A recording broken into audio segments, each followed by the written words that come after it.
Bienvenidos y bienvenidas a una nueva transmisión de UniTV. Mi nombre es Damián Valls y lo que nos convoca en esta ocasión, y nos enorgullece formar parte de ello, es una mesa redonda, un debate sobre políticas de desarrollo territorial para la comunidad de la región metropolitana de Buenos Aires. Actividad esta charla, que cierra, con la que se termina, una serie de encuentros que comenzaron el 5 de octubre y que fueron parte de Expo Urbanismo 2020, que fue una exposición, una serie de eventos organizado por la licenciatura de urbanismo del Instituto de Conurbano de nuestra universidad, cuyo objetivo general es analizar los aprendizajes que deja la pandemia en relación al desarrollo territorial, a las cuestiones de urbanización, de hábitat y de vivienda. Así que tenemos una mesa de lujo en el día de hoy con personalidades políticas, tanto a nivel nacional como provincial de la provincia de Buenos Aires, justamente para charlar de este asunto. Estamos hablando de Luciano Scatolini, él es subsecretario de Políticas de Suelo y Urbanismo de la Secretaría de Desarrollo Territorial del Ministerio de Desarrollo Territorial y Hábitat. Fernanda Miño, secretaria de Integración Sociourbana del Ministerio de Desarrollo Social de la Nación, y Rubén Pascolini, subsecretario de Hábitat de la Comunidad del Ministerio de Desarrollo de la Comunidad del Gobierno de la Provincia de Buenos Aires. ¿Qué tal? ¿Cómo les va a todos? ¿Bien? ¿Qué tal? ¿Qué tal? Buenas tardes, tenemos que decir, ante todo. Buenas tardes, es muy importante decir buenas tardes, porque exactamente. Esta mesa, como se pensó ya hace 2 o 3 meses, tenía que ver un poco con pandemia, nuevo gobierno, políticas hacia adelante con respecto al tema de hábitat, regularización de dominio, escrituras, políticas con respecto al suelo, pero de algún modo en estos últimos tiempos quedó un poco trastocado por la situación que desgraciadamente vivimos, creo yo, en Guernica, con un desenlace que nos dejó una sensación bastante desagradable a una buena parte de la población. Y obviamente quisiera empezar con un balance de esta situación. ¿Qué balance hace ustedes de esta situación que vivimos el 29 de octubre? ¿Qué aprendizaje, qué balance y cómo modifica las políticas hacia adelante? Luciano, ¿arrancás vos? ¿Cómo no? Bueno, primero gracias a Damián y un gusto y a la universidad, que es, creo, pionera en estos temas de interpretar el urbanismo desde una mirada en la cual el Estado tiene un rol preponderante y la carrera de urbanismo básicamente ha formado profesionales y compañeros muy, muy comprometidos. De hecho, acá tenemos a Juancito Duarte, que es el director nacional de Política de Acceso al Suelo, que es la primera camada de egresados de General Sarmiento de la carrera de urbanismo. Bueno, un gusto por ese lado, por estar con Rubén, con Fernanda, compañeros que aprecio y quiero mucho. Bueno, una reflexión me viene a la memoria necesariamente Eduardo Galeano, no solo por Eduardo Galeano en esto de poder analizar la historia de nuestra América Latina en las venas abiertas, sino en un libro que hace unos años me regaló mi padre que se llama Bocas del Tiempo y que tiene un cuento, ese libro se llama Semillas, y una parte del cuento dice: en Brasil los campesinos preguntaban por qué había tanta tierra sin gente, habiendo tanta gente sin tierra. Les respondieron a balazos. Lamentablemente Guernica me recuerda a Galeano desde ese lugar de frustración muy grande que tenemos, que no viene desde hoy, por supuesto, por eso hablaba de que esto viene desde el fondo de la historia, de una historia que en las venas abiertas tiene muy claro cuáles fueron las pujas que determinaron una forma de colonizar estas tierras y generar pueblos hegemónicos que se han sostenido a lo largo de la historia hasta nuestros días. Esa es la primera reflexión, ¿no? El poder hegemónico en términos de acumulación de la riqueza a través del suelo, a través de la tierra, es un fenómeno que viene desde el fondo de nuestras venas y de nuestra historia. Una historia trágica que también tiene que ver con la tragedia de lo vivido en Guernica. Tragedia social, tragedia que debemos analizar con toda la responsabilidad que nos toca como funcionarios de este tiempo, que es un tiempo que no nace a partir de Guernica, que tiene una historia y que tiene, por supuesto, responsabilidades y sobre todo tiene una marca que está pesando sobre la humanidad, que es la de la inequidad social, la de las desigualdades lacerantes, y obviamente esas inequidades se manifiestan y se patentizan en el uso del suelo, en el territorio, en el fondo de la historia, la tierra rural, ¿no? Que contaba Galeano de terratenientes y desposeídos que alguna vez vino de alguna manera a emparejar el primer peronismo cuando trata y lleva adelante una reforma agraria muy potente que permite que muchos agricultores familiares se conviertan en propietarios de colonias rurales y que eso empieza a modificar esa lógica de la hegemonía terrateniente en la Argentina, y que después en un proceso de urbanización como el que vienen teniendo nuestros territorios y especialmente la Argentina, que hoy es uno de los 10 países más urbanizados del planeta, con el 93% de la población viviendo en ciudades, esa misma dinámica en la cual se apropió unos pocos de la tierra rural se termina manifestando en el ámbito urbano. Y obviamente en un sistema capitalista como en el que vivimos, si el Estado no tiene capacidad de tener cada vez más fuerzas regulatorias que permitan emparejar estas desigualdades sociales que se patentizan en el uso del suelo, obviamente que tenemos Guernicas, tenemos dramas como los de Guernicas que no conocemos o que la sociedad no ha tenido esa información tan expuesta como se expuso Guernica, pero decir que sí tenemos claro que hay un Estado que hoy vuelve a tomar como preponderante estas políticas y digo, lo vuelve a hacer creo que mejor que antes. Digo mejor que antes y acá hay dos exponentes de por qué mejor que antes, ¿no? Fernanda, que lleva adelante la Secretaría de Integración Sociourbana, hoy tiene un instrumento que hasta hace unos meses, ¿no? Desde que se creó esta Secretaría, no teníamos en la Argentina, que es poder tener un ámbito institucional para ir resolviendo estas deudas que tenemos con los barrios informales, con una decisión del presidente Alberto Fernández de haber creado el impuesto país, de haber estado hoy Máximo Kirchner proponiendo una ley con otros compañeros y compañeras que van a agravar las riquezas en la Argentina y que muy buena parte de esos fondos van a ir destinados a esta secretaría que conduce Fernández y que van a tener que ver con redistribuir esa riqueza, que es el único secreto, es redistribuir mejor la riqueza. Y por otro lado Rubén, que le toca llevar adelante en la provincia de Buenos Aires esta tarea titánica y que la llevó también adelante en Guernica, donde yo pongo muy en valor el trabajo que hizo Rubén, el Cuervo Larroque, el gobierno de Axel, porque sé que en esta situación que por supuesto un funcionario, 2 o 3, desde una oficina en la provincia de Buenos Aires no pueden, resolver, pero que sí se pusieron mano a mano con cada una de estas familias, y me consta porque sé cómo trabajaron, con qué compromiso, con qué decisión política, con qué vocación de resolver el problema, pero que sin duda hoy Rubén tiene un instrumento en sus manos, que es la Ley de Acceso Justo al Hábitat, que también ha tenido mucho que ver la Universidad de General Sarmiento, sus cuadros formados en la universidad para que hoy sea una realidad esa ley, que es una ley de avanzada, una ley que nos permite tener muchísimos instrumentos de gestión de suelo para empezar a pensar en un futuro con muchos menos Guernica o sin Guernica y con mucho más derechos reconocidos de manera anticipada por parte del Estado, y ese derecho es un derecho humano fundamental que está en el orden natural de la vida, que es que cada familia pueda tener un pedacito de tierra donde vivir. Rubén, y le voy a preguntar a Rubén, que estuvo participando activamente ahí, yo supongo que el desenlace que terminó teniendo no es el que te imaginaste. ¿Cuál era el desenlace que te hubieras imaginado y qué balance haces de lo que pasó en Guernica el 29 de octubre?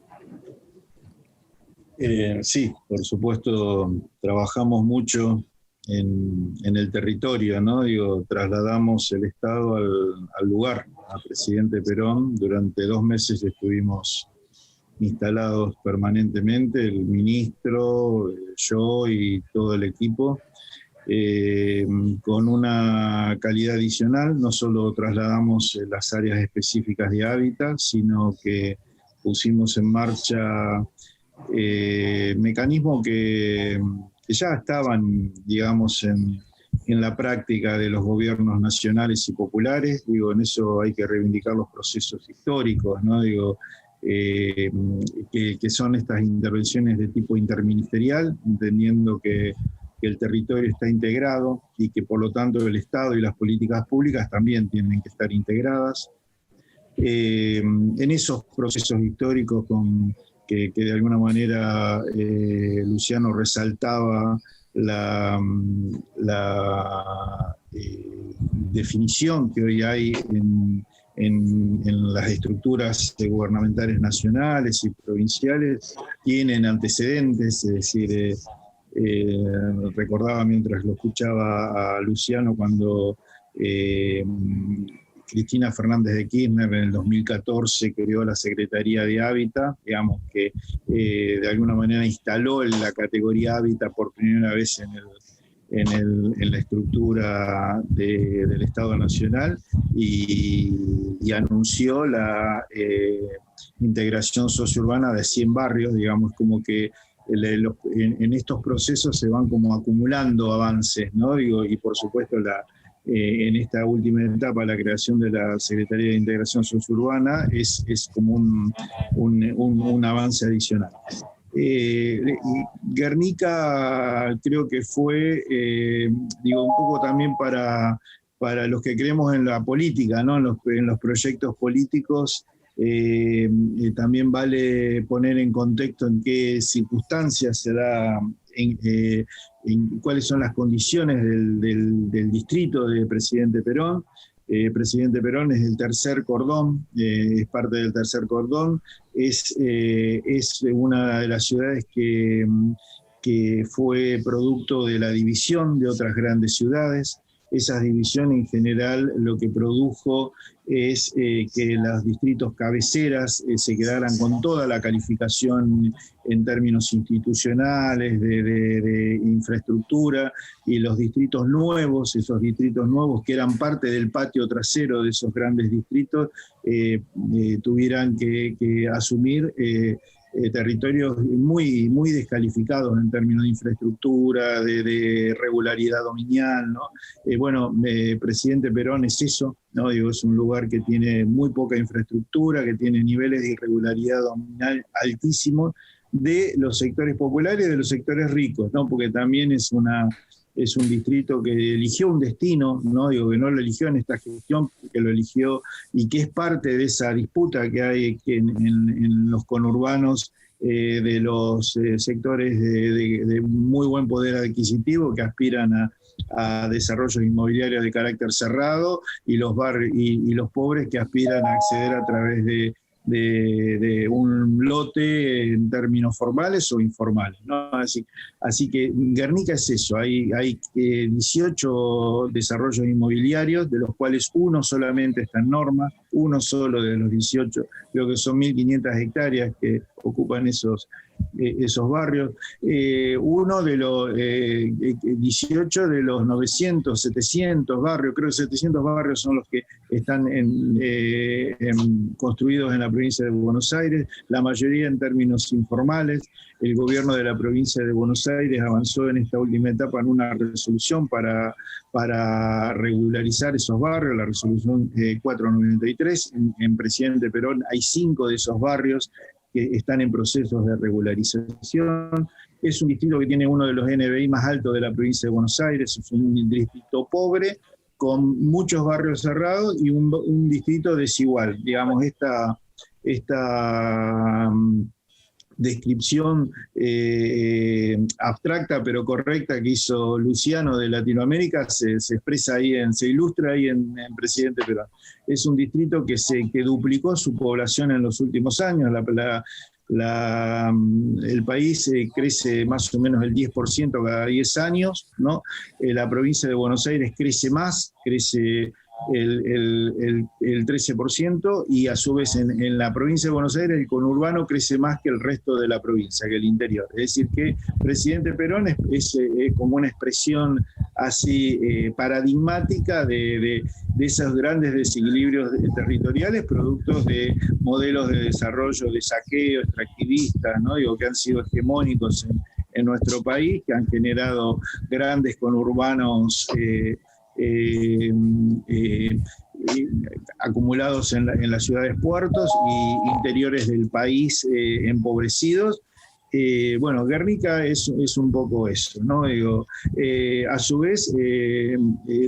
Ahora, Rubén, una cosa, Sí. te interrumpo un segundo. Digo, esto que planteás me parece que suma elementos, ¿no? El tema de la división de los partidos, lo del tercer cordón industrial, donde se desarrollan justamente los negocios inmobiliarios en los countries y las tomas, donde no hay manera de resolver. Ahora, la pregunta que te quería hacer era, ¿cómo te imaginabas vos que se podría haber resuelto sin llegar a esa situación del 29 de octubre, puntualmente? No, bueno, ¿Cómo te imaginabas vos? Bien, pero también vale explicar en qué contexto uno se desarrolla, está ¿no? clarísimo. Sí. Mirá, nosotros trabajamos para que eso terminara de otra manera. El desalojo fue el 29. El 27 a la noche, esperamos hasta las 11 de la mañana, hasta las 11 de la noche, a las organizaciones que intermediaban la relación entre el Estado y la comunidad para firmar un acta acuerdo que, si es necesario, la comparto para que vean un acta acuerdo general y acta acuerdos particulares específicas con cada poblador, con cada familia, en la que nos comprometíamos a proveer en el plazo de 6 meses un lote con servicio urbanizable, con servicios básicos, electricidad y agua, de buena calidad. Quiero decir, hicimos todo para que no sucediera. Ahora, también no estamos solos. Vos al principio decías que muchos estamos tristes, y yo coincido. Hay otros muchos que no están tristes, ¿no? Digo, esta sociedad no es una sociedad homogénea. Digo, ¿no? Entonces, y la política es eso, es trabajar en esas condiciones, ¿no? Es decir, el Estado es expresión de las relaciones de fuerza que hay en la sociedad, y las ideas, los acuerdos sociales son parte de esas relaciones de fuerza. Y la verdad que las relaciones de fuerza en ese sentido, en términos del derecho, el prestigio del derecho a la propiedad privada, está consolidado, y hay muchos sectores que por otro lado a lo mejor están acompañando otras políticas, pero que en eso son absolutamente claros en que plantean ese derecho. Nosotros trabajamos para que eso no sucediera, insisto, hubo hasta propuestas que aceptamos y trabajamos para producir. La ocupación tenía 4 barrios, los representantes de los pobladores reivindicaban el mantenimiento de la identidad de esos 4 barrios, hicieron una propuesta que denominaban ACNUR o Palestina, es decir, mantener la identidad de esos 4 barrios en 4 asentamientos. Y la verdad que el debate era, es decir, ahí viven 1.400 familias, no es así. No vivían 1.400 familias, reclamaban 1.400 familias y nosotros reconocíamos ese reclamo, pero no vivían 1.400 familias. Entonces lo que les planteamos es decir, producir esos ACNURes, esos campamentos palestinos en cuatro campamentos que nos pusimos a producirlo, es decir, el día 28 estábamos montando una carpa de 1.200 metros cuadrados para que pudieran mantener esa llamita, de decir, mirá el nivel de compromiso que había asumido el Estado, ¿no? Es decir, el Estado les proponía mantener durante 6 meses esos campamentos, desde donde de alguna manera mantuvieran la resistencia y validaran el compromiso que había asumido el Estado. No aceptaron. La verdad, digo yo, después de Guernica, creo que el Estado tiene que cambiar, por supuesto, el Estado tiene que transformarse, el Estado tiene que ser un Estado adecuado, tiene que ser un Estado sensible, democrático, participativo. Ahora la comunidad también tiene que cambiar sus representaciones. Si el que representa no piensa en la felicidad de su pueblo y piensa en otras cosas, la verdad que va a ser muy difícil resolver esto. Gracias. Fernanda, ¿Qué balance haces vos que puedas agregar a lo que decía recién Rubén y Luciano?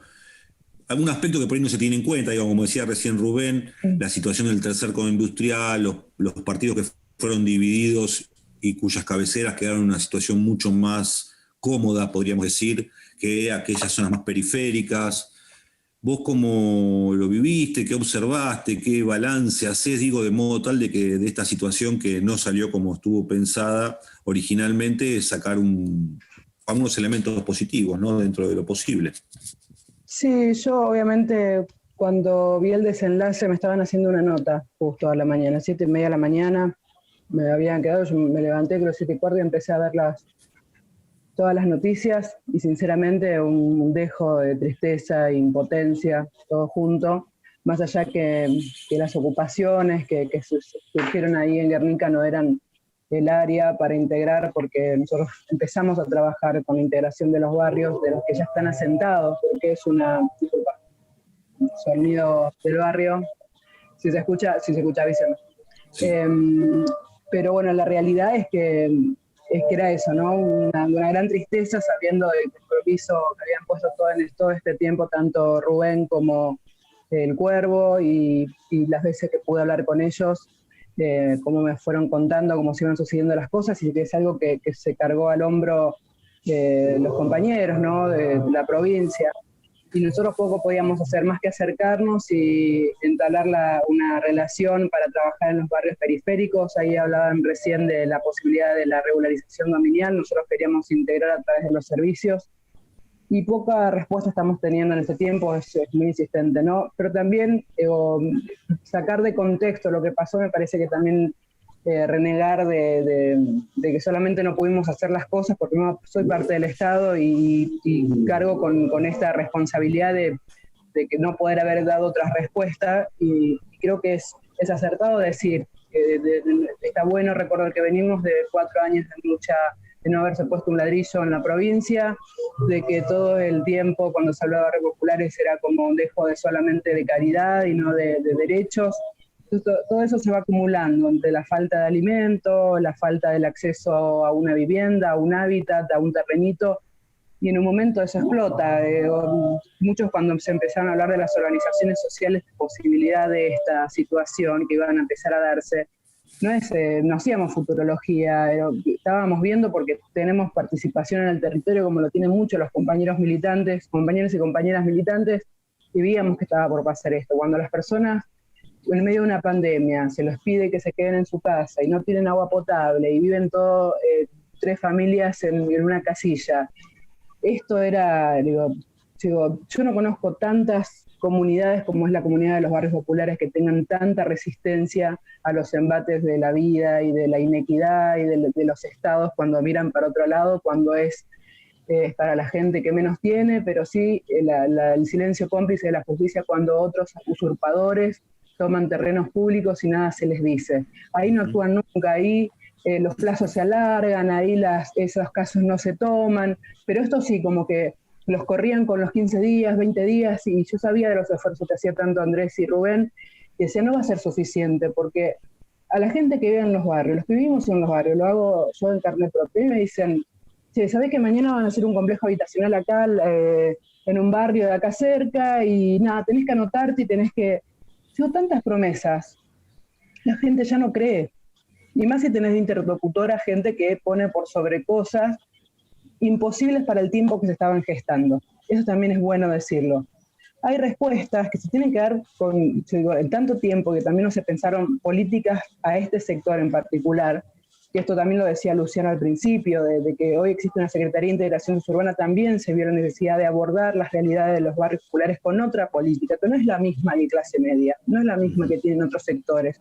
La ley tiene que contemplar otros aspectos cuando se habla de los barrios populares, porque hay gente que ha sido vapuleada durante toda su vida, no tiene esperanza, no cree, va edificando la vida como puede entre 2 ramitas, 2 lonas y un pozo.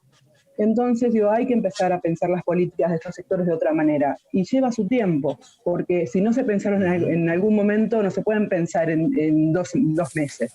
Ni más con todo esto en contra, ¿no? Con la pandemia, la desidia de los 4 años, la pobreza estructural que existió toda la vida, porque como decía recién Luciano, no había política, lo decía Rubén también, no había políticas abordadas directamente para la realidad que se ve en los sectores populares. Entonces creo que si esto no empezamos a abordarlo con la seriedad que se merece y mirando el contexto que se merece, y que el involucramiento de la política tiene que estar al servicio del Estado presente y no de alguien que no está y que está empujando desde otro lado para que se desenlace las cosas así, sientan esa cierta alegría porque sienten que por más que ese terreno no sea suyo, si se defendió eso, yo me puedo sentir tranquilo con lo mío. Hay como una falsa dicotomía, ¿no? Y también muy fogueada por los medios. A mí no hubo un medio que no me haya llamado para decir, y vos no estás pensando como nos pensaron. Y obviamente no voy a pensar igual. Vivo en un barrio popular, mis padres ocuparon un espacio para construir la familia, con la cual tengo 8 hermanos más. Y hoy se da la posibilidad de regularizar y el Estado está presente en brindar la posibilidad de la obtención de derechos. Y bueno, tarda 30, tarda 40 años, cuando por ahí un country en un lugar con las mismas condiciones de un barrio popular lo hace y estamos todos felices y no pagan impuestos y nadie dice nada. Entonces yo creo que hay como una doble vara que siempre mira para el lado de los poderosos y a los pobres apalea y no da tiempo y la justicia corre como si fueran delincuentes y es muy triste. Esperemos seguir trabajando sobre eso, ¿no? No, para Rubén digo algo que quedó y ya cerramos este tema, me parece que dieron las respuestas correspondientes. ¿Cuál es la situación hoy de las familias que no están en Guernica? ¿Qué pasó? Digo, porque también es cierto que en los medios de comunicación, pasada esa situación, el asunto desaparece y no sabemos más nada. ¿En qué situación se encuentran las familias que no están ya en Guernica? ¿Y qué están haciendo en ese terreno, digo, por estos días, ¿no? Bien. Bueno, las familias están en Guernica, están en otro lado, en general volvieron a sus casas, a esta situación que describía Fernanda, a vivir apretados, a vivir con la mamá, el hermano, el tío. Están ahí. Nosotros en este tiempo lo que habíamos planteado es adhesiones voluntarias de las familias. Había habido hasta el momento del desalojo 734 adhesiones voluntarias, es decir, familias que se acercaron, que firmaron y que se comprometieron a irse de la ocupación, y el Estado se comprometió a generar un lote con servicios para ellos en los que estamos trabajando. Nosotros seguimos trabajando después del desalojo. El ministerio siguió instalado en Guernica y siguió asistiendo a familias, algunas, por ejemplo, a las que se le está realizando una ampliación, a otras se están haciendo módulos de vivienda, muchas se las está asistiendo con el pago de los alquileres para que puedan sobrevivir a estos, pagar un alquiler durante estos 6 meses hasta que entreguemos el lote. Bueno, como decían Fernanda y Luciano, estos 4 años fueron de desindustrialización deliberada. Y la desindustrialización pega mucho en los conurbanos, que son los lugares más industrializados. Eso genera desocupación, pobreza, va expulsando a esa población. Los alquileres son un factor fundamental. Hay una última encuesta y análisis que hizo Inquilinos Agrupados de noviembre. El alquiler incide el 51% en el ingreso familiar. Digo, el no poder pagar el alquiler significó que muchísimas familias, porque además eso resultó del censo que hicimos inicial, resultó que muchísimas de esas familias no habían ocupado porque no habían podido pagar el alquiler. Así que lo que estamos haciendo hoy es seguimos trabajando en la asistencia más transitoria para esas familias, y estamos en gestiones por supuesto, de compra de terrenos, de generación de consorcios urbanísticos, que muchos de esos barrios cedan lo que les corresponde, como indica la normativa, es decir, de manera de poder producir los 3.000 lotes con servicios a los que nos comprometimos en Guernica. Hoy se están tramitando 1.000, ya a punto de ya transferirse los recursos, 1.000 mejoramientos habitacionales. ¿no? Digo, para distintas familias de Guernica, para que también la intendenta pueda generar soluciones, no solo para el que reclama, sino para el que no reclama, porque nuestra sociedad también está dividida en eso, ¿no? Digo, hay una parte de la sociedad pobre que dice, che, y yo que no reclamo, no recibo, para que haya agua tiene que haber fuego. Entonces quiero decir, esta es una sociedad que también está atravesada por esos debates ideológicos, ¿no? Pero estamos trabajando con mucha decisión y con más compromiso, ¿no? Porque realmente este día amargo que fue el día del desalojo nos comprometió aún más.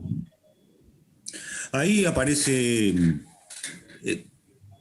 un tema que es complicado, ya saliendo de la situación de Guernica y yendo un poquito más a las políticas con respecto a un problema que quizás en nuestra universidad aparece, como decía Luciano hace un rato, permanentemente en agenda, que tiene que ver con el hábitat, con el lugar para vivir dignamente. A veces uno le da la sensación de que el mercado avanza, por decirlo así, y el Estado se tiene que hacer cargo de lo que el mercado produce en su andar. Es decir, el mercado va avanzando y lo que queda afuera, el Estado tiene que ir atrás arreglándola como si fueran dos cosas totalmente desconectadas.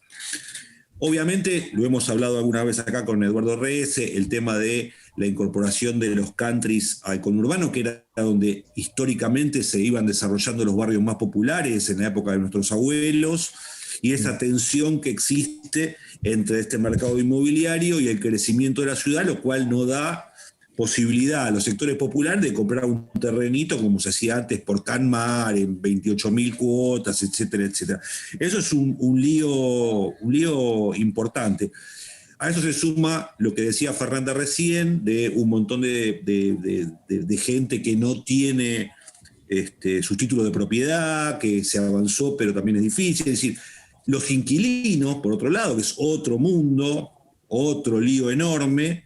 Entonces, la primera pregunta a Luciano, y lo que quería decir era que también esta situación de Guernica de algún modo pone en agenda el asunto. Me parece que es una oportunidad para no solamente resolver los conflictos puntuales de una mejor manera, en función de esto que se venían planteando ustedes, sino también de pensar un poco más a largo plazo, porque además estos problemas no pueden no ocurrir en este estado de cosas. A mí me interesaría que Luciano, en principio, le pueda poner números a esto, porque en general uno no sabe el volumen de este conflicto, el volumen de personas que están con problemas habitacionales, dónde están localizados, la cantidad de inquilinos que están en una situación muy complicada, sobre todo además en este tiempo agudizado con la pandemia, como decía Fernanda. Y en ese sentido, ¿cuáles son los 2 o 3 ejes de política que ustedes están considerando desde Nación con respecto a este tema en la región metropolitana, puntualmente de Buenos Aires, que uno supone es la más crítica de la Argentina? No sé si efectivamente es así. Luciano. Mira, Damián, poner números es parte de lo que no hemos logrado consolidar a lo largo de la historia, ¿no? Y creo que lo más cercano o lo más cierto en términos de poner números no son los datos que nos dio el INDEC o el Censo Poblacional del 2010, que es el último censo que tenemos vigente, sino lo más cercano realmente en este tema, poner números, lo puso el RENAVAP a partir del relevamiento que terminó siendo una ley y que generó que pudiera establecer que hay 4.416 barrios populares, o había en ese entonces esa cantidad de barrios, con unos polígonos determinados, con una cantidad de familias, con una cantidad de redes de infraestructura para construir. También lo más cercano a poner números es lo que ha permitido la Ley de Acceso Justo al Hábitat a partir del registro provincial de villas de asentamiento, que también lleva en este caso adelante Rubén y que ha puesto números claros, por lo menos de estas situaciones que tienen que ver con la informalidad más lacerante, ¿no? La que sin duda está en la base de la deuda social en la Argentina, en la provincia de Buenos Aires. Ahora, en términos más macro, fíjate lo que ha pasado con el sistema de alquileres, ¿no? hubo que sancionar una ley para que los propietarios se dignen a que sus contratos de locación se blanqueen, se pongan en marcha en términos de pago de impuestos, de posibilidad de tener un registro de inquilinos, porque no existía en la Argentina hasta que se sancionó esta ley y todavía no se reglamentó y no se está llevando adelante, con lo cual hoy realmente hasta que la ley que se sancionó no esté absolutamente en marcha para saber a ciencia cierta cuántos hogares hay en el marco de contratos de alquiler, tenemos números inciertos. Lo mismo sucede con los números generales del déficit habitacional, ¿no? El marco que nos da el último censo y alguna evolución que también hace el INDEC en términos de hogares, habla de 3,5 millones aproximadamente de hogares deficitarios, pero es absolutamente incierto el número.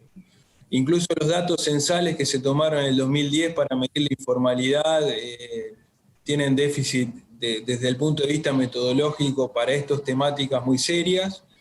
Nosotros estamos colaborando con el INDEC para lo que podría ser un nuevo censo poblacional en términos de medir el déficit con criterios que hagan a la verdadera situación de uso, ocupación y necesidad de regularización tanto de la seguridad jurídica de la tenencia como también de necesidad de resolución de una solución habitacional más compleja que no solo implica regularizar una tenencia o mejorar una vivienda existente. Sabemos que gran parte del déficit o la mayor parte del déficit es un déficit cualitativo, no cuantitativo, pero tengo que ser totalmente honesto. Hoy decir exactamente cuántos hogares hay deficitarios en la Argentina sería mentir.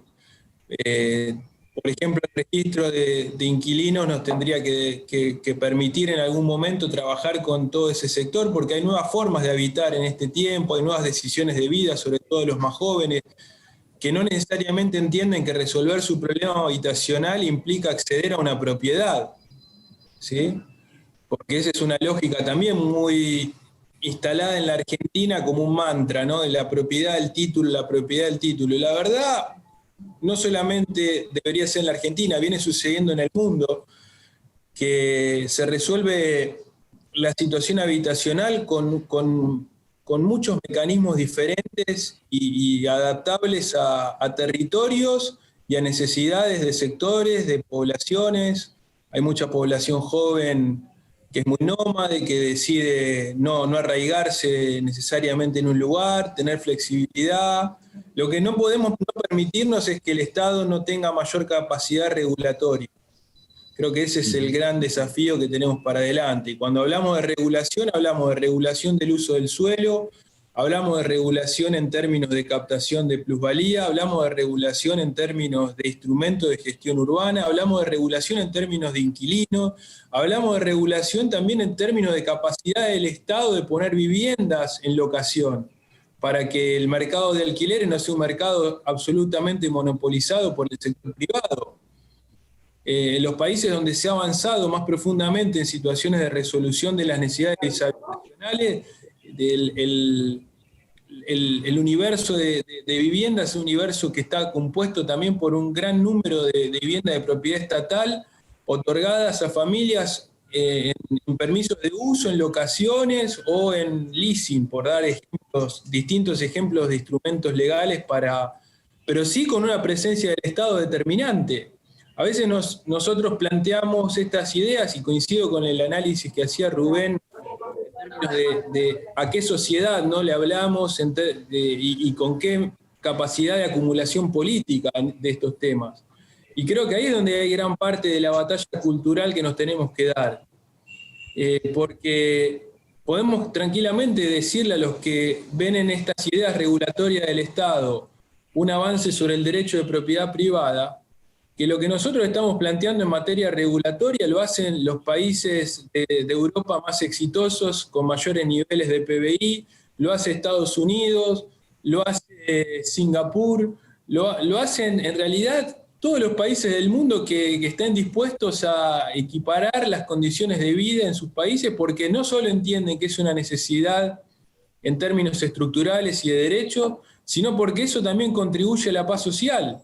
Y a la paz social no está nadie en contra, digamos, incluso desde el punto de vista de los sectores más ideologizados, sacando los Fernando Iglesias o los Burris, que son personajes, digamos, casi folclóricos, no representan la estructura del pensamiento argentino. Entonces, tenemos que buscar una forma concreta de regulaciones, de participación. Creo que más que nunca es la hora del Estado, a pesar de que tenemos un Estado con las restricciones que han quedado a partir de un gobierno irresponsable que contrajo una deuda difícil y pesada, pero que tenemos que usar mucha creatividad. Vuelvo a insistir que Rubén, por ejemplo, en la provincia tiene en sus manos, en las manos de la gestión del Estado, un instrumento que es fenomenal y que nosotros con Juan Duarte trabajamos hace algún tiempo en un libro que compendió, digamos, experiencias exitosas de distintos municipios y también midió la inejecución de la ley de hábitat en muchísimos más municipios.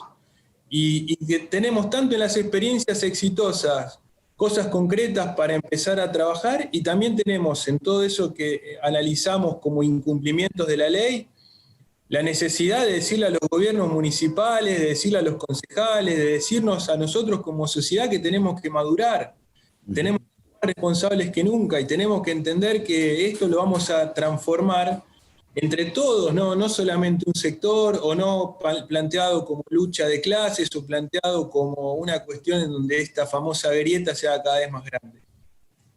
No, está bárbaro. Yo cuando te pedía números, no tampoco un número académico, quirúrgico, pero sí en alguna charla que hemos tenido con anterioridad con Fernanda, incluso hablábamos de un porcentaje de población altísimo que está con estos líos de, no sé, la ciudad de Buenos Aires, la mitad de la gente se calcula que más o menos son inquilinos, los barrios, 4.000 barrios que viven miles y miles de familias, y esto implica miles y miles de personas.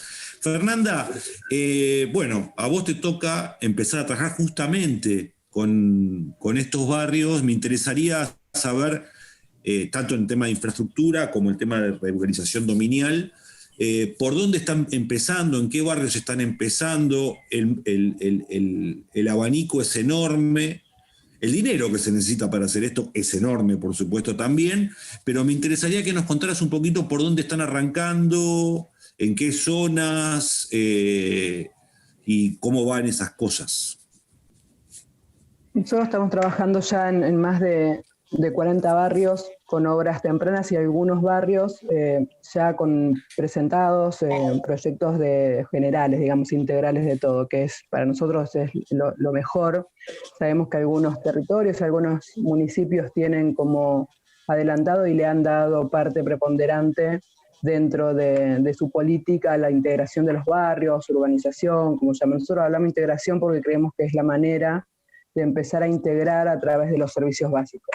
Después la regularización tiene que venir en paralelo. Nosotros no nos saca el sueño el tema de del dominio de la tierra, porque sabemos que cuando se empezó por ahí la mejora sustancial de infraestructura y las condiciones de vida no han mejorado. Yo puedo ser dueño de mi tierra, pero no tengo agua potable, no tengo cloaca, no tengo electricidad y vivo como en el siglo XVIII. Entonces, me parece que hay una necesidad enorme de empezar a trabajar por barrios que en principio fueron propuestos por organizaciones sociales, algún barrio en particular, y automáticamente mi trabajo desde la política es comunicarme con diferentes intendentes e intendentas no solamente para que se hagan parte de esa política, sino que también empiecen a proponer los barrios que ya ellos tenían trabajo. Por lo general no hubo problema en eso, y con todos los intendentes e intendentas han recibido la política y los lineamientos de trabajo de la Secretaría con mucha esperanza y proponiendo cosas, y cuando decíamos esto del déficit habitacional, empezamos a pensar esta posibilidad de lotes sociales con servicio y la posibilidad de una vivienda semilla para empezar a trabajar en eso. Pero sí trabajamos en el conurbano, Loma de Zamora, Merlo, Moreno, La Matanza, con distintas obras tempranas, en Avellaneda, ahora vamos a empezar en Malvinas. Todos están preparando los proyectos, y obviamente del lado más de las provincias, Córdoba, Entre Ríos, estamos, todo ese tiempo de pandemia no pudimos ir a ver las obras, pero ya, de hecho ahora estábamos por salir ya a visitar las obras y el ministro nos dijo, mira, que yo quiero acompañarlas, en ir a ver las obras que se están haciendo también para generar esto que él pone como muy como línea de trabajo de desarrollo social, la integración de los barrios, lo viene hablando mucho antes de que nosotros vayamos a integrar parte como secretaría del ministerio, así que nosotros lo recibimos con mucha alegría porque sentimos que es un acto de justicia, es el poder tener la oportunidad de acceder con un caño de agua potable, el cableado, la posibilidad de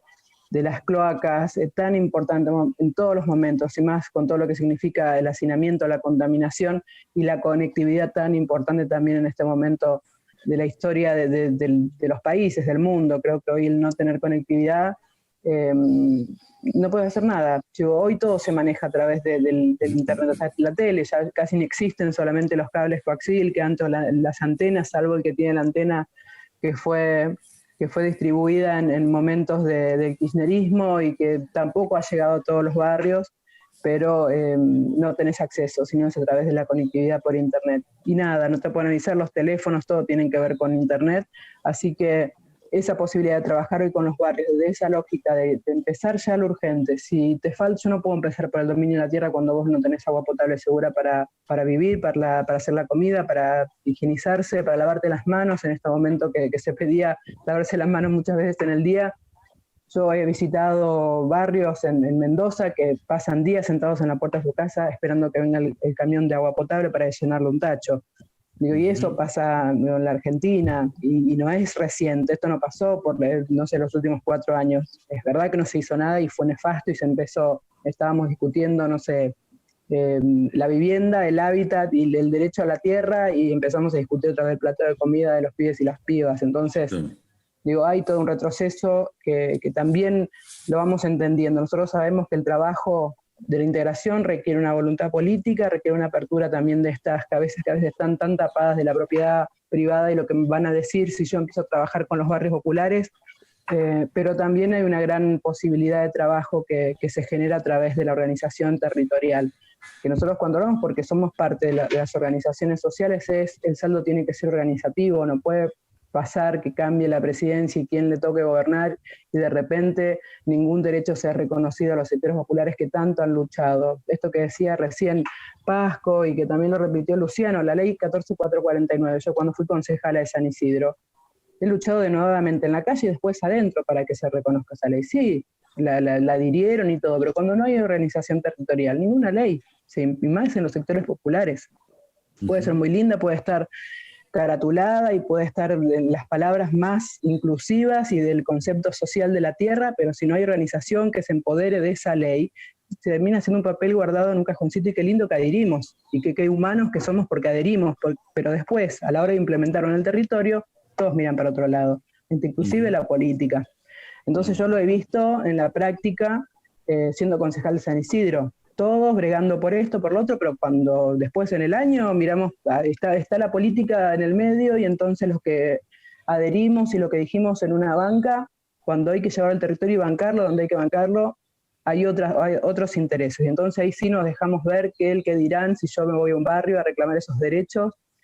Es difícil, todos los territorios no son igual, digo, San Isidro tiene una lógica distinta, todos los barrios y los distritos tienen lógicas distintas, pero acá creo que esto que hablaban de la oportunidad que da también la pandemia, y en este momento el Estado, es de empezar a trabajar con estas políticas que fueron invisibilizadas, que hubo muy buenas leyes, como lo es también la 27453, que es a nivel nacional, que se complementa maravillosamente con la 14449 en provincia, y que tenemos que juntarnos, ahí tenemos reuniones pendientes con Andrés y con Pasco, cómo seguimos trabajando para no pisarnos. La idea también llegar a un lugar y empezar a ver qué cosas hacemos cada uno sin ánimo de perder el tiempo, porque hay muchísimos barrios que están esperando por todos, y sería sinceramente muy, muy triste que no podamos ir a un lugar porque ya están otros. Y yo digo, si empezamos por la regularización nominal porque está avanzado, y bueno, yo iré con la Secretaría, las herramientas que tiene la Secretaría, a meter el caño de agua potable, y que las familias vean que hay una actividad ya en un barrio que está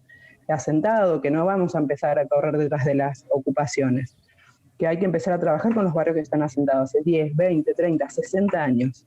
Entonces, yo creo que ahí es el cambio de mirada, es la hora de empezar a hacer del Estado en estos lugares. Obviamente, como decía al principio, con una mirada distinta. Los barrios no pueden ser medidas de la misma vara que se es mirada la normalidad. Con una familia que tiene un ingreso de 8.500 pesos, bueno, puedes plantear créditos, es imposible, porque no tenés de dónde agarrarlos.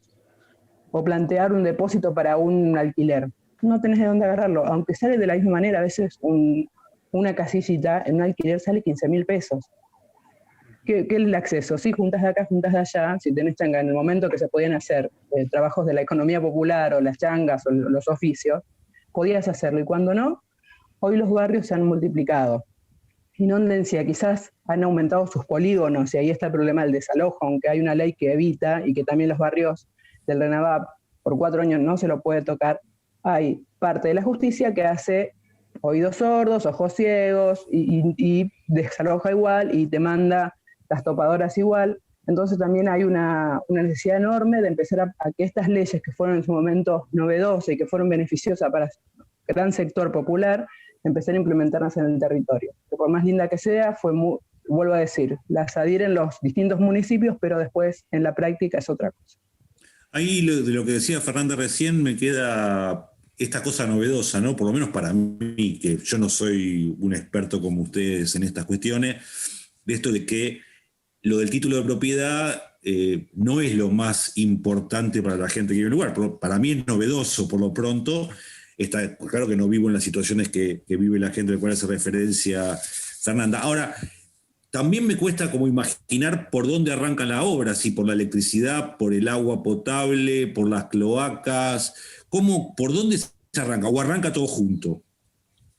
Fernanda, y después voy a vos, Paco, porque te quiero hacer una pregunta a vos también, sí, con respecto a la cuestión dominial. Sí, ahí con el tema del acceso a los servicios, acá no es por dónde se empieza, acá quiere decir que el Estado llega a traer dignidad a la gente a través de los servicios básicos. Ninguna familia puede vivir bien, dignamente, si no tienen los servicios básicos. Eso es como una tergiversación porque trajeron el agua, no van a traer esto, es un derecho. Nosotros tenemos que ir a cumplir a los barrios. El tema es cuando, depende de la cooperativa, y las organizaciones tienen territorios. Muchos de los como yo vivimos en un barrio y sabemos qué es lo más importante y lo imprescindible. Por lo general siempre es el agua, pero sabemos que el agua que llega, si no tenés un desagüe pluvial o no tenés cloaca o no tenés electricidad, porque muchas veces la potencia es poca y necesitas de una bomba, si no hay electricidad tampoco sirve, todo va como ligado uno del otro. Pero por lo general la hora temprana nosotros la planteamos como esta necesidad de creer en algo, esto que te hablaba de la confianza, de que si me dicen algo y no veo que se empieza a hacer algo, yo no confío, porque son muchísimos años de ver pasar a mis propios viejos sufriendo, que le prometieron una vivienda, viviendo en el pozo de la cava, y se fueron de este mundo sabiendo lo que era una vivienda digna y inundándose en cada lluvia. Pero sí, lo importante es que las obras tempranas que nosotros planteamos desde la Secretaría empiezan con eso, empezar a trabajar. Por esto, por acá. Después se va planteando la obra integral completa, pero ya con una mesa participativa donde responsablemente y casi obligatoriamente tiene que estar el municipio, donde están las organizaciones sociales, donde están los distintos entes, que a veces no son organizaciones, que son por ahí organizaciones con mucho prestigio y que las familias de los barrios le tienen confianza, y los propios vecinos, para empezar a diseñar la mejor forma de integración de ese barrio, que a veces no son calles cuadraditas, no son manzanas cuadradas y tienen distintas formas y cultura los barrios de empezar. Y también no es solamente abrir calles, acá, de hecho en la Cava muchas veces se planteó de abrir algunas calles y dejar los pasillos como parte también de la cultura de los barrios, pero sí saber que tenemos que tener el acceso para que entre los bomberos, que entre una ambulancia, que pueda llegar la correspondencia. Muchas veces si no tienes una dirección no puedes acceder a un servicio. Yo digo, tiene que ser pensado desde otra manera, y eso, más que en los que viven en el territorio, nadie más puede saberlo. Por eso hay que tener mucho involucramiento en estas realidades para entender lo que se necesita y entender la necesidad urgente de los servicios básicos. ¿Las obras cuándo empiezan? Y ya pasamos a la cuestión dominial. ¿Cuándo empiezan las obras, Fernando? Las obras ya empezaron. En muchos barrios estamos trabajando con obras. Algunos ya están para el segundo desembolso. Lo que pasó con el traspaso nuestro de ministerio es que hay cosas que se frenaron por la propia lógica que tiene que pasar un presupuesto y que tiene que también el nuevo ministerio entender cómo estábamos trabajando muy lentamente en el Ministerio de Hábitat, pero también tiene toda su complejidad, pero sabiendo que esto en 15 días tiene que estar el segundo desembolso para seguir en trabajos de algunos barrios y comenzar otras obras, que tenemos más de 180 proyectos. Ahora sí, Pascolini, te quería preguntar justamente sobre el otro aspecto. Primero el agua, luego el título de propiedad, pero sobre eso obviamente también es relevante. ¿Cómo están encarando desde la provincia la regularización justamente dominial en estos asentamientos? Aunque problemas dominiales tienen todos, o sea, sí. No solamente los asentamientos. Sí, yo coincido fundamentalmente en lo que decía Fernanda, que tiene que ser ese sujeto, que el poblador que vive en el marco de la 14449, la gestión democrática de la ciudad. En otros marcos nosotros reivindicábamos la paritaria social. Creo que esas mesas de gestión son esa institucionalidad que garantiza las políticas más adecuadas, ¿no? Digo, mesas de gestión en las que tienen que estar fundamentalmente los estados.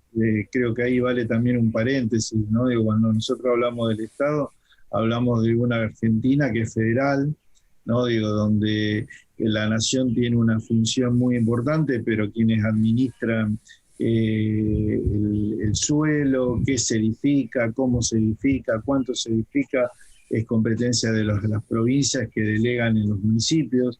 Por lo tanto, digo, cuando hablamos del Estado es muy importante que estén las distintas instancias del Estado y fundamentalmente los municipios, como decía Fernanda. Nosotros creemos que esa priorización, si urbanización o regularización, tiene que ser el producto de esas mesas de gestión, pero que para plantearlo así un poco en abstracto, creemos que si regularizás, como decía Fernanda, y no urbanizás, tenés el título de propiedad y seguís viviendo de muy mala manera. Si urbanizás y no regularizás, probablemente incorporás al mercado inmobiliario a un inmueble que está mejorado y que muchas veces ese poblador no se queda con los derechos históricos que tiene, derechos posesorios. Entonces nos parece que esos procesos deberían, en lo posible, deberían ir trabajándose simultáneamente, ¿no? Digo, pero entiendo que muchas veces esos procesos no pueden ser simultáneos y hay que priorizar. En algunos casos la regularización es la posibilidad, como decía Fernanda, de que los servicios básicos puedan ingresar, ¿no? Digo, y muchas veces a lo mejor 2 casitas están interrumpiendo el lugar por donde tiene que pasar el agua, las cloacas y la electricidad. Bueno, toda esa comunidad se tiene que hacer cargo de esas 2 familias y tiene que ver cómo se resuelve. No digo, no es el problema de las 2 familias, es de toda la comunidad y del Estado. Así que son procesos de mucho trabajo social y de mucha situación. Digo, esas políticas tienen que estar como muy situadas. La verdad, la provincia de Buenos Aires es una de las provincias que tiene mayor andamiaje normativo para regularizar dominialmente, es decir, la 14449 es una ley que permite regularizar, la 24374, la ley de regularización dominial, o conocida como ley Pierri, es otra ley importante para regularizar. Nosotros estamos planteando la reforma en el Congreso de la Nación, lo presentó la reforma que propusimos, la presentó la diputada nacional Paula Penaca, donde planteamos la actualización del anclaje, planteamos que además de la residencia se puedan regularizar las unidades productivas familiares, que además se puedan regularizar entidades y clubes. Es decir, la idea es poder darle potencia a una ley que es muy importante y que especialmente se ha utilizado mucho en la provincia de Buenos Aires. Pero, por ejemplo, fíjense, la ley 24374, que es una ley nacional a la que tienen que adherir las provincias, creo que hay 7 provincias solamente que han adherido y muy poquitas que la han aplicado. Luciano me decía. No, quería apoyar lo que dice Rubén, pero poner un componente que es por el que yo soy escribano de profesión, así que voy a hacer una cuestión crítica o autocrítica de mi profesión. La ley Pierri, la que sea de regularización dominial vinculada a sectores populares, organizaciones, unidades productivas, nada de eso va a funcionar si la dejan en manos de los escribanos. Y yo soy escribano, ¿eh? Entonces les digo... ¿Por qué? Porque no es rentable. No es rentable, porque no tenemos compromiso, la profesión en sí no es una profesión que engendra un compromiso social cierto, concreto. Es una profesión que en general en la Argentina es una profesión que no está desregulada, o sea, son registros cerrados que no tienen capacidad de intervenir distintos profesionales, y más en la provincia de Buenos Aires, que es prehistórico el sistema. De hecho, yo con César Valicenti he trabajado alguna idea de mejorar y de regular algunas cuestiones. Ahora, ¿a qué viene todo esto? Si no hacemos una tarea muy profunda de empoderar al Estado, hablando de esto de la obra del Estado, para que las escribanías de gobierno, que son el ámbito natural en donde estas normas de regularización, si no le va a pasar lo que decía Fernanda, o sea, las leyes son hermosas, pero después no se aplican. La única forma de aplicar genuinamente el proceso de regularización dominial en la Argentina es fortaleciendo las escribanías generales de gobierno de las provincias y una escribanía general de gobierno de la nación que dé también a la escala de este problema, ¿no? Fer lo sabe bien porque ha venido reuniéndose. Yo sé que Gaitán es un escribano piola y demás. Cuando va a la escribanía de gobierno de la nación, encontrás que son 3 escribanos, 5 oficinas. ¿Cómo vas a regularizar un país que está más de la mitad de su población en la informalidad con esa estructura? Es imposible. Entonces, acá tenemos con Fernanda, con Rubén, con ustedes, ahora todo, y yo asumiendo como escribano y trabajando de esto, yo vivo de mi profesión, que no es el rol de los escribanos. Entonces, si no transformamos, no es el rol que cumplen en la práctica los escribanos. Entonces, si no asumimos que esto lo tiene que tomar el Estado a través de los organismos creados por las distintas normas en cada una de las provincias, se llaman escribanías generales, escribanías mayores o escribanía general de la nación, Rubén, modificaciones de la ley, usucapión administrativa, lo que sea, camino al fracaso. Hagamos fuerza todos juntos, planteemos la necesidad de que haya escribanos del Estado con vocación y con decisión para transformar esto. Qué interesante esto que planteas, ¿no? Yo tengo matices con eso. A ver. Volvemos al tema de los acuerdos sociales. A mí me parece que el Estado, creo que por supuesto el Estado tiene que poder escriturar, tiene que haber unidades dentro de las escribanías. Me parece que cuando hablamos de grandes acuerdos sociales y de la sociedad, no hablamos de la organización y del compromiso solamente de sectores. Doy un ejemplo. El Colegio de Arquitectos creó una secretaría de arquitectura social. Me parece que también los colegios profesionales y otras organizaciones tienen que comprometerse con esto, porque si no, el Estado no va a poder resolverlo porque los estados están debilitados. Es decir, los estados nacionales, provinciales, municipales están debilitados. Entonces me parece que esa relación entre cualquiera de las organizaciones, las empresariales, los colegios profesionales, las organizaciones sociales, me parece que tienen que comprometerse, y ese es el desafío que creo que la utilidad de estos espacios, como en el que estamos debatiendo, tiene que ver con eso. Es decir, mucho Estado, muchas herramientas del Estado, pero también mucho compromiso de la sociedad, porque si no, esa relación se hace como estéril, porque la dimensión del problema es tan grande. No va a haber política de vivienda, por ejemplo, si los empresarios de la construcción no se comprometen. Yo te voy a dar 2 ejemplos concretos de esto, porque estamos hablando exclusivamente del tema escribano. Yo te voy a dar 2 ejemplos. Yo estuve ayudándolo a Jorge Ferraresi en Avellaneda armando un programa de integración sociourbana.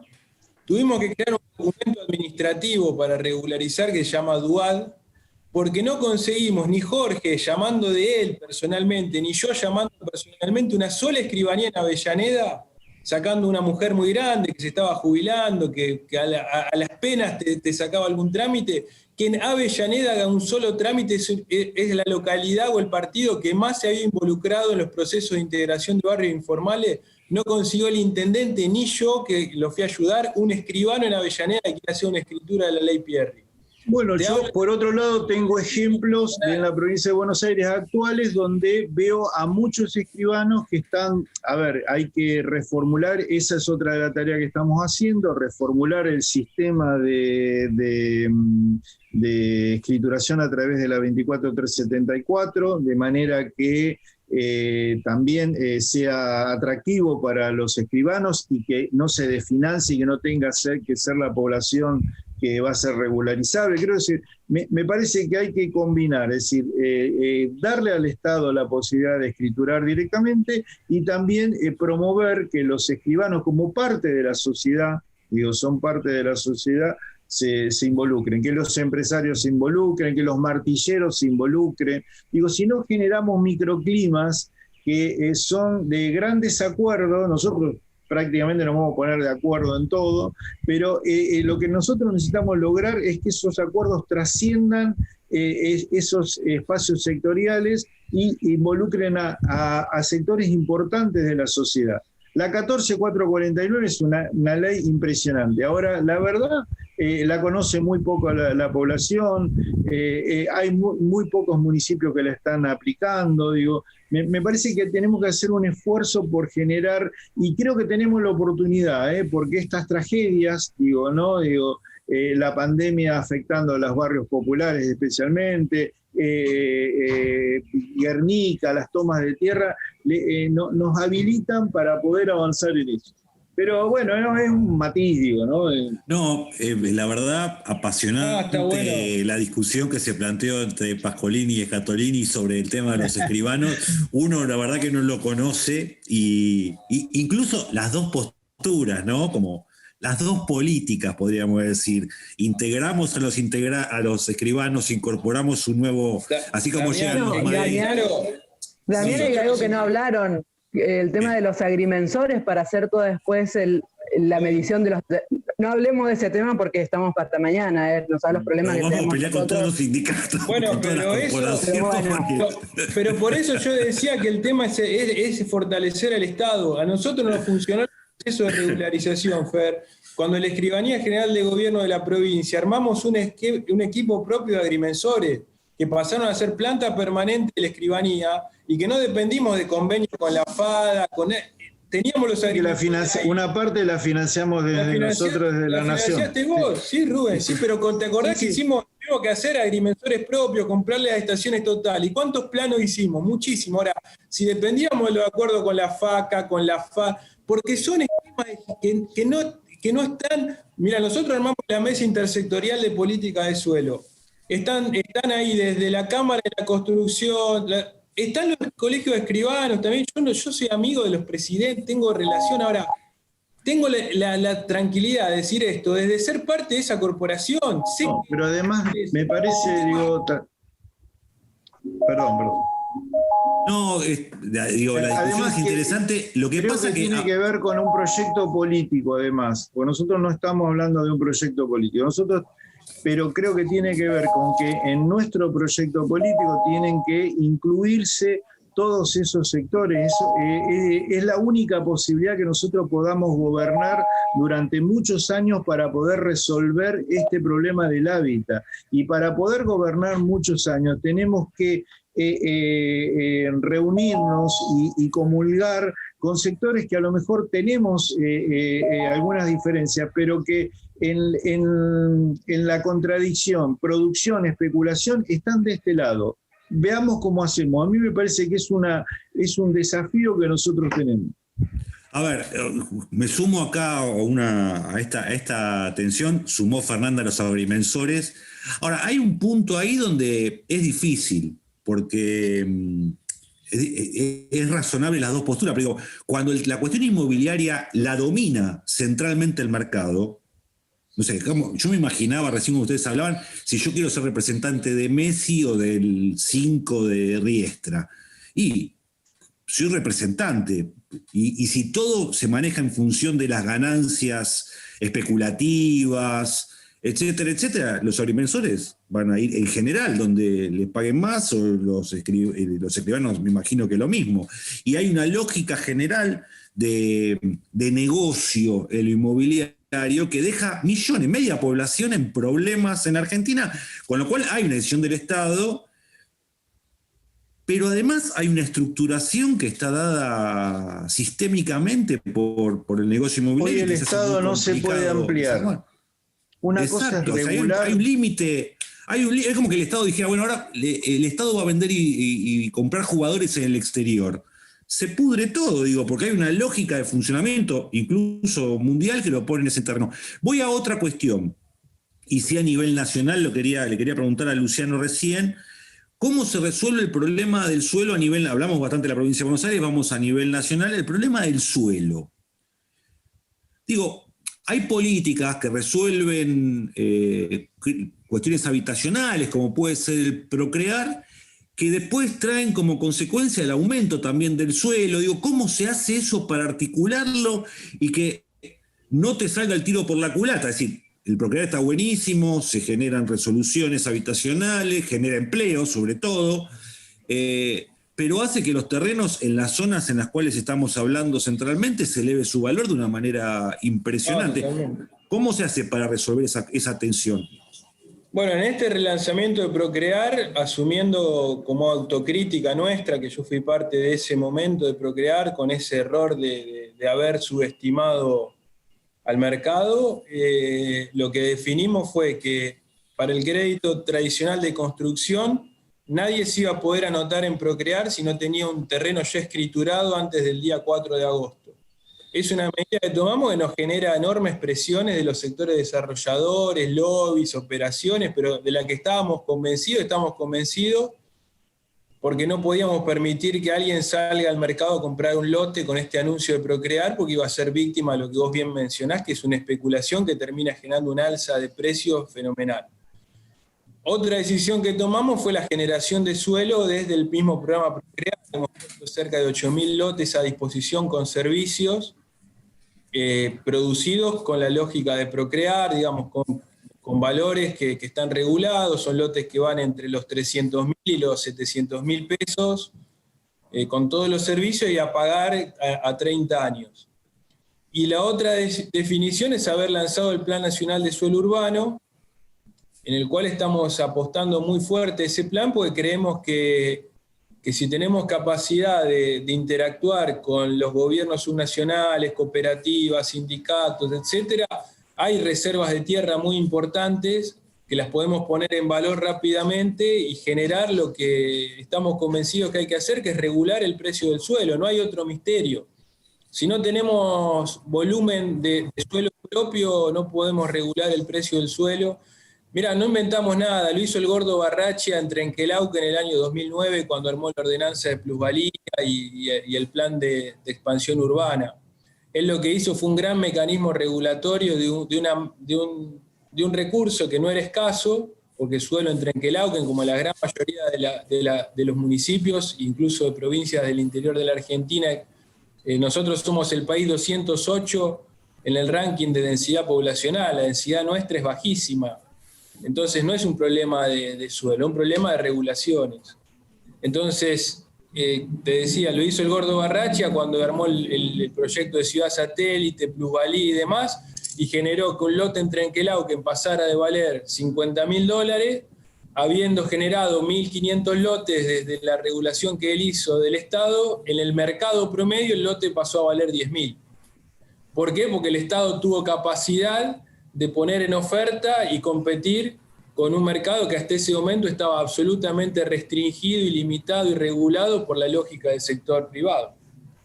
Nosotros solos no lo vamos a poder hacer, está claro. Digamos, armamos el Plan Nacional de Suelo Urbano, estamos poniendo recursos y financiamiento, armamos un componente de capacitación y asistencia técnica, una mesa en la que trabajamos con Fernanda, otros organismos nacionales y demás, pero si no lo hacemos en coordinación con las regulaciones que no tiene el Estado Nacional, las regulaciones, como decía Rubén, las tienen las provincias y los municipios no tienen la capacidad, entre otras cosas, de pensar los procesos de valorización inmobiliaria, los consorcios urbanísticos, los modelos, digamos, más exitosos para regular, lo nuestro va a ser testimonial, hay que decirlo con total claridad. Ahí, Rubén, me interesaba en función de lo que decía recién Luciano, cómo es difícil lo que te voy a preguntar, pero digo, la relación con los intendentes, pues también los intendentes tienen, supongo yo, distintos proyectos de desarrollo en función de cobrar tasas municipales, ahogamientos, como decías vos hace un rato cuando empezamos la charla. Supongo que no debe ser una relación fácil con los intendentes, que por ahí prefieren un country que pague las tasas.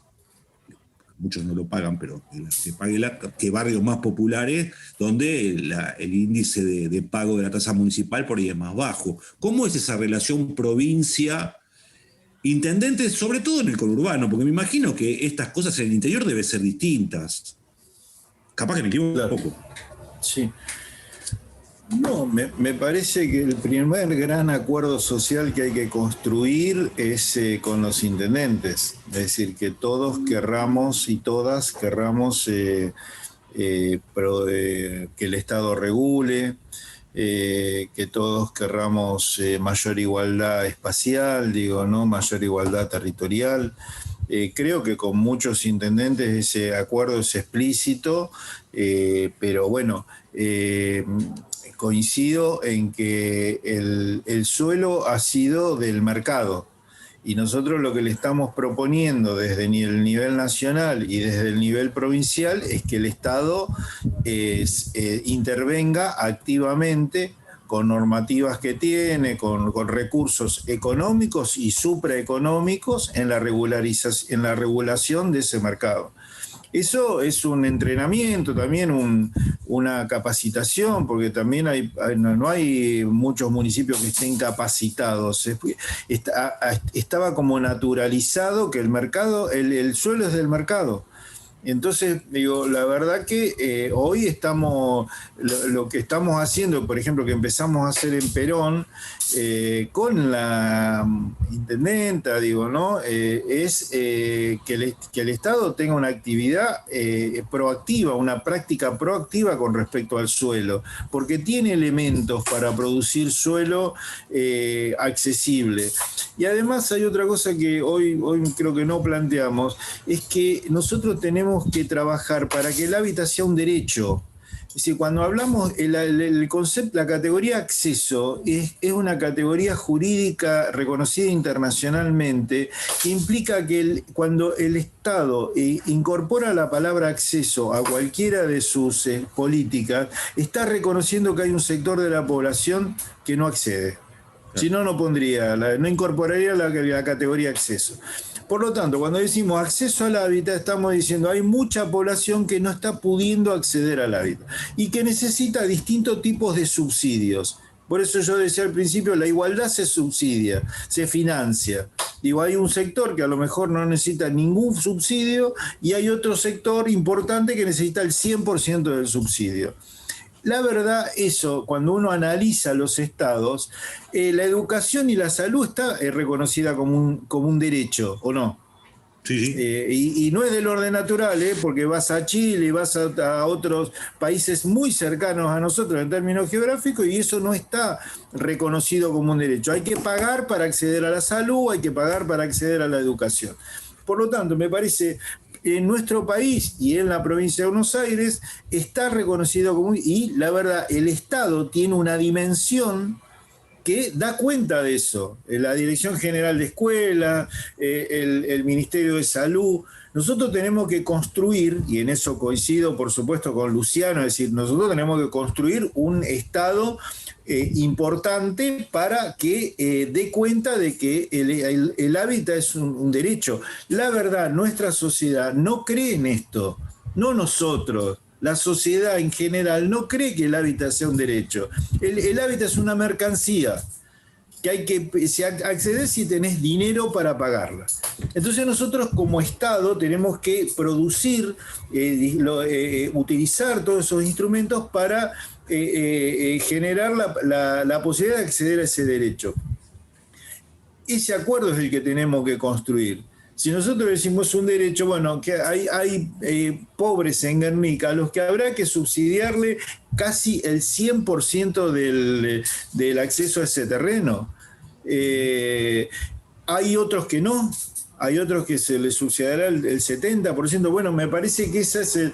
Pero además tenemos que producir suelo para que eso sea accesible y no, que no nos pase como con muchas políticas públicas en las gestiones del 2003 y el 2015, que el Estado invirtió políticas públicas importantes y esos recursos se los llevaba a la concentración.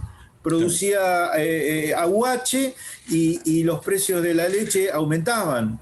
Entonces nosotros producíamos el aguache para que el niño y la niña tomara además de leche, queso, yogur, se alimentara mejor, se vistiera mejor, y las vestimentas aumentaban, los precios de los alimentos aumentaban. Hicimos el Procrear y el precio de la tierra aumentaba, hicimos el Procreauto y el precio de los autos aumentaba. Quiero decir, también hay que, digamos, invertir, pero también establecer esas regulaciones y hacer esos acuerdos que creo que a nivel nacional se están intentando hacer para neutralizar uno de los grandes problemas que tiene la economía argentina, que es la concentración y la extranjerización. Porque en el hábitat, cuando vamos a los servicios públicos, la década de los 90 también lo que dejó es que hay muchos de esos servicios públicos que están extranjerizados. Por lo tanto, hay una complicación adicional ahí. Hay un actor que remite recursos afuera y ni siquiera los reinvierte acá en el país, ¿no? Bueno, esa es la cancha en la que nosotros tenemos que jugar, ¿no? Una cancha difícil, sumo a todos los elementos, pero voy a focalizar en uno central de lo que decía recién Rubén Pascolini, que tiene que ver con una sociedad que no termina de asumir como un problema central esta cuestión, lo ve como una cuestión policial por momentos, como una cuestión lateral, pero la sociedad sigue creciendo, las ciudades siguen creciendo año a año, esto no se detiene. Con lo cual el problema va increyendo todo el tiempo y obviamente hay que resolverlo. Ahí se plantea, y ya para ir cerrando esta mesa, creo que arrancamos hablando de lo de Guernica como una situación fea que tuvimos que vivir, muy desagradable en este tiempo, y coincidimos en eso, pero de algún modo uno podría decir cómo se podría utilizar esa situación de alguna manera para que la sociedad de alguna manera asuma que el problema del hábitat, del acceso al hábitat como derecho, es una deuda pendiente enorme, como muchas otras, por supuesto, no es la única en nuestro país, hay muchas deudas, pero hay deudas que son conscientes y hay deudas que son inconscientes o que la sociedad no las toma como tales. Fernanda, ¿cómo podemos hacer como para que de algún modo todo esto que estuvimos viviendo en este último tiempo dé un saldo favorable en cuanto a la población asuma este problema? Porque además, gran parte de la población que padece este problema no lo asume como un problema, lo cual es casi delirante, ¿no? Fernanda, ¿cómo hacemos? ¿Por dónde arrancamos? Mira, me parece que también hay algo muy importante que creo que también va de la mano de la multiplicación de los barrios populares. Cada vez la gente va creyendo que los derechos no son para ellos, que no son parte de quienes tienen que disfrutar de un país, de las riquezas de un país, de todo lo que ofrece, y que solo se sienten utilizados en momentos de campaña.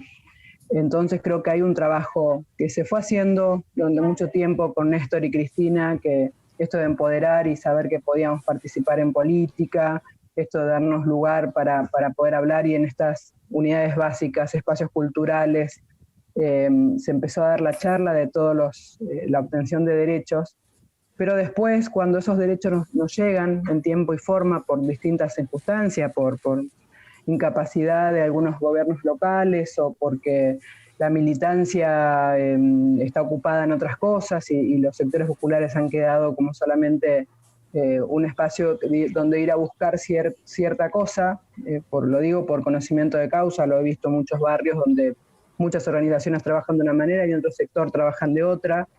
Creo que van naturalizando la condición todos los habitantes de los barrios. Y después eso cuesta muchísimo empezar. A mí me costó casi la mitad de mi vida decir que no era la condición de la que viví toda mi vida, la normal o la común, que eso era porque alguien miraba por otro lado, la voluntad política estaba puesta en otro lado, para que un barrio se siga inundando, para que no tengamos un acceso, para que no tener la posibilidad de tener tu casilla de ladrillos y viviste la mitad de tu vida con tu familia en una casa de madera y que se llovía y que por más que trabaje era todo el tiempo así, y que después las cosas que fueron llegaba como a cuenta gotas a los barrios, algunos barrios populares sin voluntad quizás de un intendente.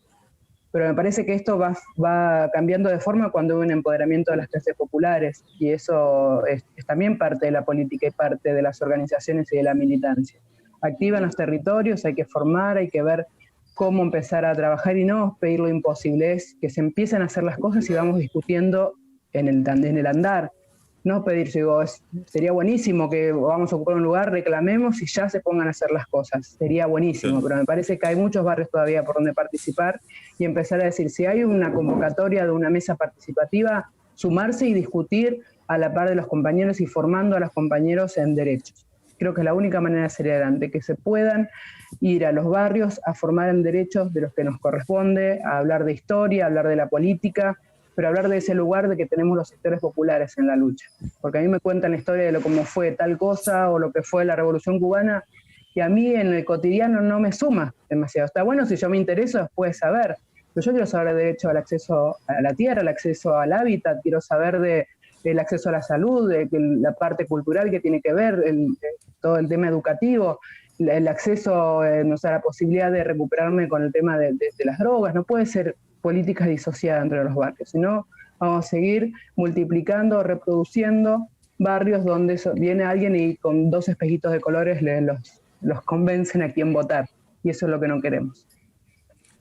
Luciano, estábamos hablando de cómo hacer para que la población en su conjunto, Fernanda obviamente arrancó más por decir, bueno, yo asumir que tengo este derecho, pero es una discusión de toda la sociedad, ¿no? No, yo rescato en eso, las dos cosas, ¿no? Lo que decía Fer recién y básicamente como estructura de pensamiento y estrategia lo que decía Rubén. Estoy convencido que hay un tiempo de la Argentina en el que tenemos que lograr estos acuerdos básicos, esta búsqueda de podernos sentar en mesas en los que pareciera que hay sectores que nunca se podrían encontrar y poder generar esos espacios de encuentro. Por ahí tomamos un modelo muy pequeño que tiene que ver con algo instrumental, que es la cuestión de escrituras o de escrituración social, pero eso no quita que no comparte el análisis de Rubén en términos estructurales. Y estamos convencidos que es el camino, de hecho es el que hemos puesto en marcha en el Plan Nacional del Suelo a través de la mesa intersectorial, y es el que estamos desarrollando con los distintos actores con los que tenemos que vincularnos en este tiempo de la Argentina, que es este tiempo tan complejo, ¿no? de deudas históricas, de reclamos urgentes, de más herramientas para resolver, de un Estado que ha quedado con sus capacidades muy dañadas, con un Estado que se tiene que repensar en un contexto de pandemia, que llegó, que generó todo un reacomodamiento de las estructuras, tanto mentales como productivas. el camino es un camino en el que nos tiene que encontrar, sí, con una enorme madurez a los que nos toca mayor responsabilidades, en donde saber que hay un enemigo principal y hay enemigos secundarios, y creo que eso es el frente de todos, haber tenido la capacidad de entender que el peronismo, que el espacio más progresista de pensamiento de la Argentina tenía que encontrarse y tenía que aliarse para poder vencer un enemigo común, que es el neoliberalismo, que había generado un modelo en la Argentina que lo padecimos en los 90 y que se había reproducido con sus propios dueños a partir del gobierno de Mauricio Macri. Y bueno, que eso es toda una enseñanza que nos ha dejado tiempos muy cercanos de la historia para no volver a repetir errores personales, errores de conjunto, errores de estrategia, errores de diagnóstico. Me parece que estamos en un momento donde tenemos la madurez y la claridad de saber por lo menos qué errores no volver a cometer. Ahora hay muchos dirigentes que se están dando un trabajo dentro de nuestro espacio de contener, de poder generar este lugar de encuentro del que hablaba Rubén, y que en definitiva, si nosotros podemos sostener un modelo a mediano y largo plazo de recuperación del salario, de ampliación de derechos, también en gran parte de eso va a ir la mejora estructural del hábitat, porque también los cimientos para esa mejora del hábitat están puestos, como decíamos al principio, a través de decisiones que no estuvieron en otros momentos, como crear la Secretaría, en términos de, no la Secretaría como ente administrativo, sino la Secretaría con esos recursos extraordinarios que tiene hoy la Secretaría, tener un FISU, tener un impuesto a la riqueza, tener los instrumentos reales que transforman la realidad, que son los recursos. Y la decisión de emparejar a la sociedad a partir de que esos recursos se distribuyan mejor y que apuntalen a los sectores más vulnerables, en esto que también planteaba Rubén, de que hay sectores de la sociedad que para mejorar el hábitat tienen que recibir un subsidio pleno, ¿no? Que el procrear nunca les va a alcanzar, ni va a hacerles una cosquilla siquiera. Y por otro lado, entender que estamos en un momento en el cual tenemos un proceso electoral en muy poco tiempo, en unos meses, una elección de medio tiempo que pareciera que no tiene el peso que tiene porque venimos viviendo esta pandemia, pero que sí desde el punto de vista de poder consolidar este proceso de unidad y consolidar un modelo que pueda sostenerse en el tiempo en términos políticos es clave, es central. Y nosotros ahí tenemos que poner mucha energía para hacer realidades, muchas de estas políticas públicas que llevamos adelante, porque necesitamos el año que viene conseguir los votos que consoliden este proceso. Rubén, para cerrar, a ver cómo hacemos para que, más allá, ¿no?, de la cuestión más superestructural, la población de algún modo asuma esta cuestión como una cuestión central, incluso aprovechando de alguna manera la puesta en consideración pública de este lío que sucedió y que continúa obviamente en Guernica. Claro. Sí, en cualquier política pública hay tres ejes que son como centrales, ¿no? Digo, la inversión, la gestión y el marco normativo para la institucionalidad para llevar adelante esa política pública, ¿no? Digo, hoy me parece que la inversión está a nivel nacional, a nivel provincial también. Insisto, el plan bonaerense plantea una inversión de 190.000 millones de pesos en 3 años y meses. Me parece que la gestión está, ¿no? A nivel nacional se creó el Ministerio de Hábitat y Desarrollo Territorial y Hábitat. Dentro del ministerio se crearon organismos que son revolucionarios, ¿no? Que dan cuenta de estas situaciones, la CISU. más allá de los movimientos y migraciones, pero están en el Estado Nacional. En el Estado provincial se acaba de crear, cuando se lanza el Plan Bonaerense, la unidad provincial, que significó la integración de todas esas políticas que generan suelo, que generan regularización, que generan vivienda, esa integración de esas políticas públicas que dan cuenta de un territorio y de una problemática que está integrada. Entonces me parece que también se han dado pasos importantes. La Argentina es un país con normativas y desarrollo institucional importante, muchas veces son una traba. Esto lo hemos hablado con Fernanda a veces, porque a veces uno quiere pasar el caño, quiere pasar el cable, quiere y no se puede, porque hay una institucionalidad que cuando se pone activa es genial, te permite, y cuando se traba te vuelve loco porque no te permite. Pero esa institucionalidad nosotros la tenemos que valorar, porque es lo que nos hace fuerte también y muchas veces constituye resistencia a los procesos neoliberales. Y yo agregaría un cuarto eje, que es el del acuerdo social, que es, me parece, lo que nosotros tenemos que lograr. Nosotros no vamos a poder reformar la Constitución hoy, pero lo que tenemos que hacer es que esos factores de poder estén explicitados y de alguna manera ubicados correctamente, ¿no?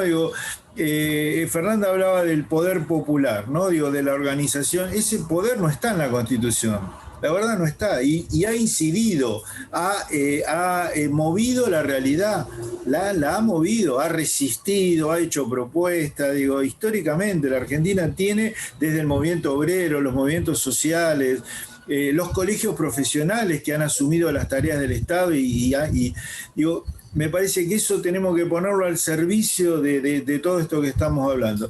Y del otro lado, también hay poderes que no están en la Constitución, porque Clarín no está en la Constitución, Paul Singer no está en la Constitución, y son poderes que inciden más que los poderes constitucionales.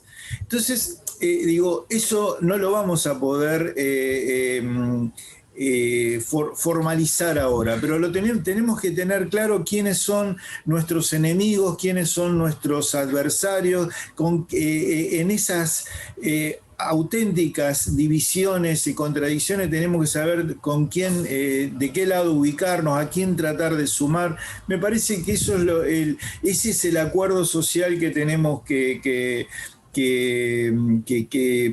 trabajar entre todos y todas, para que todas estas herramientas fenomenales que tiene nuestro pueblo las conozcamos y las acordemos todos. Yo creo que estamos en una oportunidad histórica. Me parece que estamos en una oportunidad histórica. Yo veo paradójicamente intendentes del interior de la provincia que están preocupados porque sus municipios se vacían.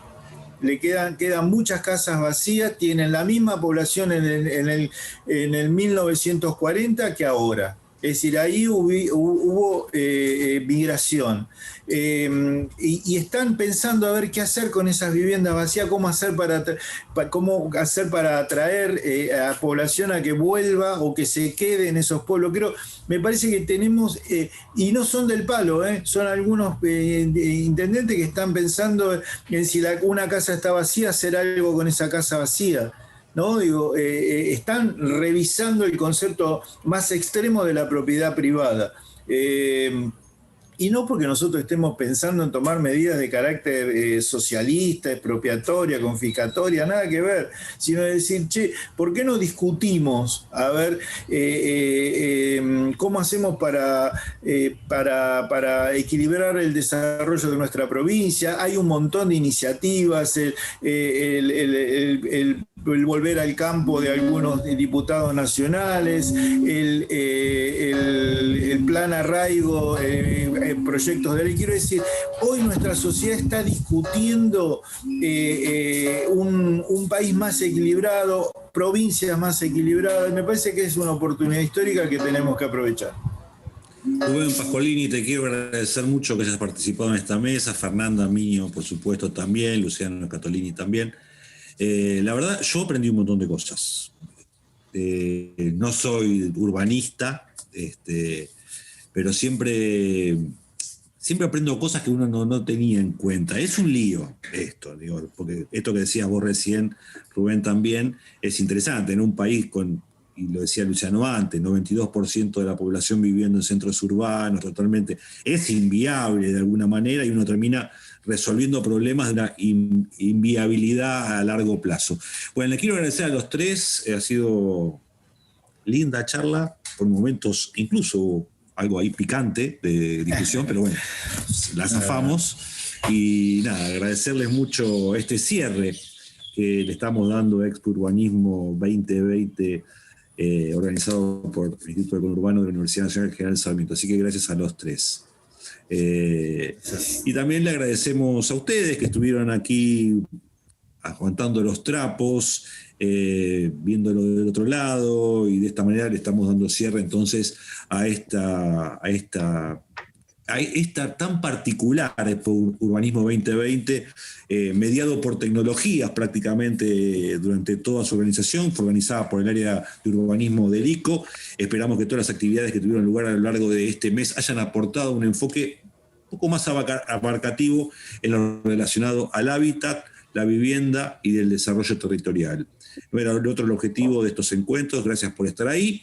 Buenas tardes y nos veremos. Un placer. Adiós. Chao, muchas gracias.